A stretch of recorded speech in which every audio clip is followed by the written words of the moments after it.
Fala galera, beleza? Quem fala é o Legends. Hoje eu tô trazendo pra vocês, galera, um vídeo que vai ajudar muito aí. Dificuldade na tabuada de 4. Tá? Então vamos lá. 4 vezes 0 é igual a 0. Tá óbvio, né?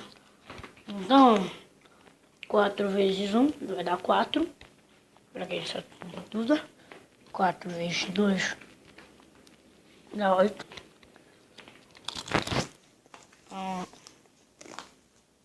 4 vezes 3. Meu amigo na escola, galera, vocês dúvida nesse. Então, isso pra você. É 12.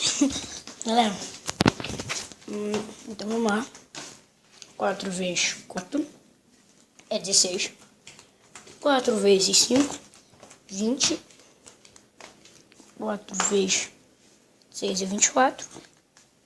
4 vezes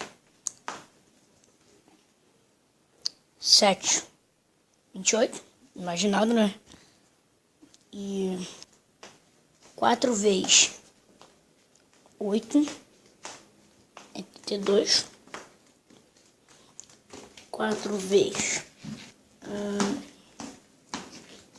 9, estamos acabando. 16.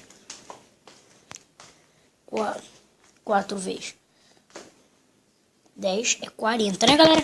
Então, isso aí é pra quem tem dúvida na verdade, na tabuada D4. Então, fui.